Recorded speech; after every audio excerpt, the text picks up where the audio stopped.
Thank you very much. My name is Deputy Chief William Gordon. I'm from Greenfield, Massachusetts Police Department. A lot of people don't know where Greenfield is. That's okay. If you know where Vermont, New Hampshire, and Massachusetts meet, right there, that would be Greenfield.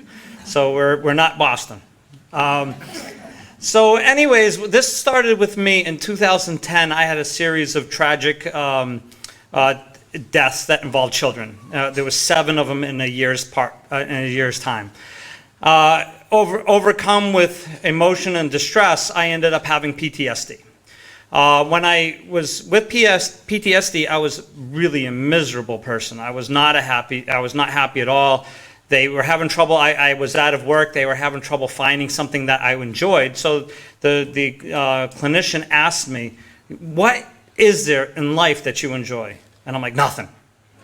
And then she's like, "Really?" I'm like, "Okay, I really enjoy working with my dogs." So she said, "Well, you have dogs?" I have a Saint Bernard. His name is Clarence.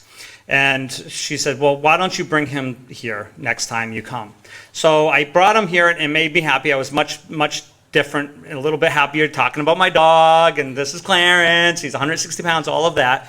And not only did she notice, to make a long story short, not only did she notice how much Clarence made me happy, but she also noticed how much Clarence made all the other first responders happy. And she was amazed. So she's like, "Bring him every single time." So I kept on bringing him, and we started getting a reputation about being the Saint Bernard guy, and she noticed how much the attitude in the room changed from all of these people that were miserable to very happy people in an instant. Well, shortly after that, Sandy Hook happened. And if you remember Sandy Hook, there was, I can't remember the children because I try not to remember some of this stuff, but it's like 19 children or 17 children died in that incident. And the firefighters had to tell the parents that those children died. And the firefighters were overcome with grief and emotions, and they were not happy people. And they know how much my dogs made people happy, so they asked me to bring my dogs. And all of a sudden, they went from a firehouse of people crying. They actually had a couch for crying people, and that was the crying couch. And when we arrived, not only were people stopped crying, they started smiling. And they started taking pictures of them with the dogs. And they started laughing. They started talking to each other. And for a brief moment, it didn't happen. They were with the dog. So they were amazed about that. And then shortly after that, Boston bombing happened. And the same people that knew what happened in Sandy Hook asked us to come back to Boston, to Boston, and to help the runners that were overcome with emotion do the next event.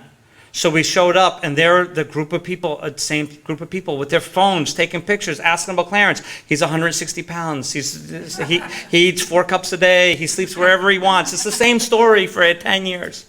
So we started, I recovered, and I was able to go back to work. And I'm a happy person. I'm happier now than I ever was in my entire career. Not only the dog, but the treatment changed me, and I made me a better person. So when I went back to work, I didn't want to lose the work that I was doing with my dog. I said, if this could help first responders, this could help you too. So I brought my dog to work with me as a trial, and it worked, where we went to mental health crises and helped people that were in crisis every single day in our department. We've had people that were threatening to jump off a bridge, see the dog, completely forget why they were there, crawl back over the bridge railing, come hug the dog, and we were able to get them help.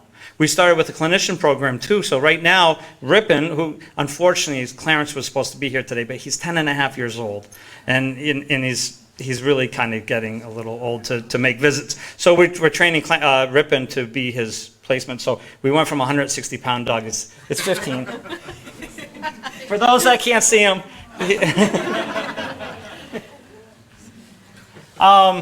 So Ripon goes out with a clinician. We go to people's houses, and we visit them in a place that they feel comfortable with. And we have reduced we call them Section 12s, or involuntary commitments to the hospitals of people that have mental health crisis, by 75% by using our dogs.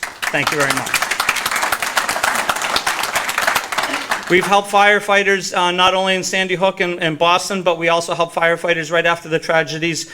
I call them massacres in Las Vegas, Pittsburgh, and just recently at the nation's capital. And it was so successful that President Biden came over and hugged and kissed my dog. And that's the moment he retired, because you're gonna retire on the top, right? So after 10 years, the president kisses you on the head, you've done a good job. So it's a really long story. I would be more than happy to talk to people after the event, but you have so many more excellent speakers, I don't want to take up their time. So thank you very much for having me.